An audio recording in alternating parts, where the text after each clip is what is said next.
So I wanted to do a few practice quotes for my project so I can kind of show you what I kind of want you to do for your class project. And this is kind of 3 different tiers. I have this set up in Adobe Illustrator, and I'm just going to kind of talk through what I go through with doing a quote. So I have a real life client who is interested in doing a direct mailing campaign. They're going to be doing some fundraising, so it's going to kind of come as a package. So there's going to be an envelope design, there's going to be multiple components. And I thought because of the complexity of the project, there's not just one design, there's kind of a whole package. I was going to charge hourly.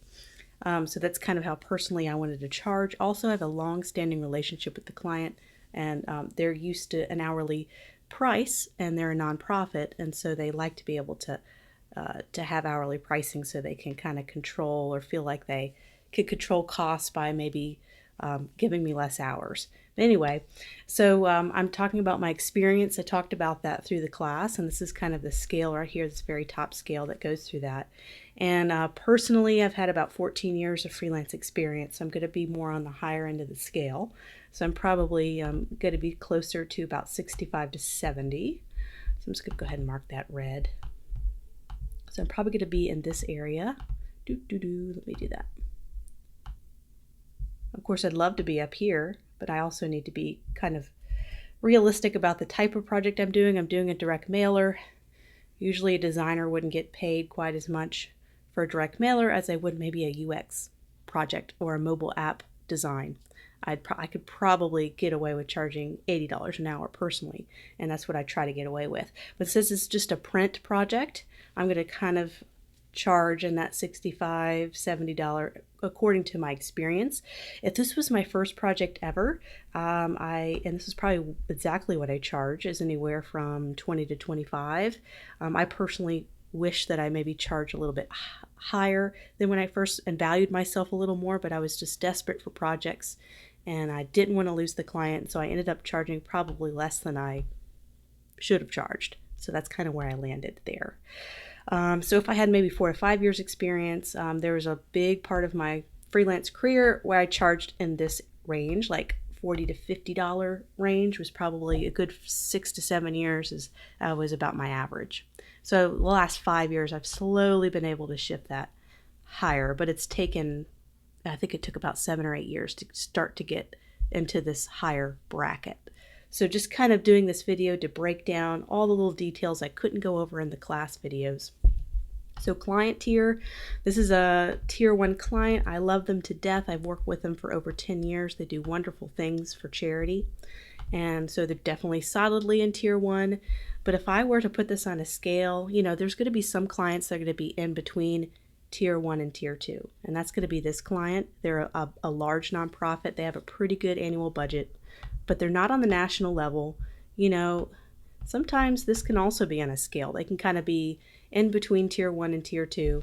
So it's kind of where I would place my client.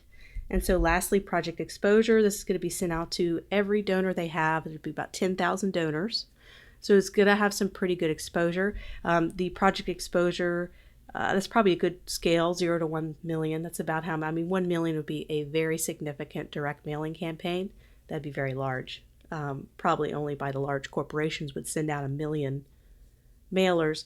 So in terms of project exposure, I would probably say some of this is a little arbitrary. You can kind of guess a little bit. If it's going to be a little bit kind of in the average to low end, but not super low, it's a pretty significant 5,000. That's a pretty significant campaign. It's also hyper targeted. It's not being sent to 5,000 random people, but it's being sent to 5,000 people that are already on a list or have donated before. So I'm kind of looking at these 3 scales, and I'm able to kind of see, okay, my experience is on the high end, but the client is on the low end in terms of what they can afford and their budget. And then also project exposure is pretty good. It's not super low. Now I might even bump that up just a little bit. So I'm kind of thinking, okay, what's an average of all 3 of these? I'm going to have to bring down my pricing. They're not going to be able to afford $65 to $70 an hour, and I'm aware of that. So this kind of helps me realize that fact. And usually in my head, I can do kind of all this without the scale because I've done it so many times that I can kind of, okay, tier 1 client, this is how much, and I can kind of, within about 20 seconds, do all the calculations I showed you in the class, just out of just memory and quoting hundreds of different projects. So for this one, I'm kind of already getting kind of a price popped in my head of probably about $45 an hour. So I'm just going to slide this right over here. And what I did is I brought my scale down a little bit based on the fact that these are both a little bit more on the left side, kind of dragging what I would normally quote down a little bit. And so if the project exposure was higher, maybe they had 20,000 donors, maybe they bought a mailing list and they were going to expand the campaign, might even be tempted to kind of push my hourly rate a little higher.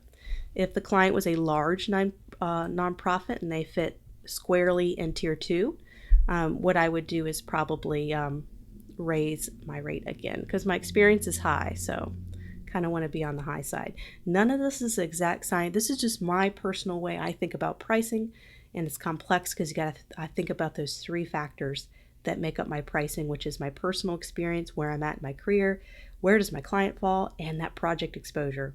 And sometimes you'll see something different. You'll see maybe a client that straddles tier 2 or tier 3, and maybe your experience level is a little lower. Maybe you've been 2 or 3 years freelancing, but the kind of client you're getting is kind of a higher end client with a large budget, and project exposure is naturally higher. Then I would charge more than what I feel comfortable with. If I feel like my experience level would command $40 an hour, but I'm approaching a client that has a little bit higher budget and higher project exposure, I might even be tempted to stretch myself a little bit and maybe even spring for $48. And that was just kind of a number I just kind of came up with based on having to do this so many times. And you're going to feel more confident the more you price projects, and you're going to find out from client reactions if you charge too little or too much, and you're going to adjust that over the years. But at least you can approach the client and say, I have a system of pricing. It's not just a random number that came in my head. There's a system and there's a process, so you can feel a whole lot more confident about pricing your freelance projects. So hopefully you enjoyed this little project. I definitely want to do a video-based version of this because it's more complex and sometimes I can make it out to believe. But in the end, I can come up with this within a few seconds just with history. But if you kind of put these together, I have the PNGs that you can download on the project section of the class, and you'll be able to have those, and you could pop it into Photoshop, Illustrator, Canva, whatever program you use. You can even bring it into Word document and kind of create your scale, your pricing scale based on research that you do. I know this just because I've been a designer for so long. I kind of know what the average rate is for a graphic designer in the United States.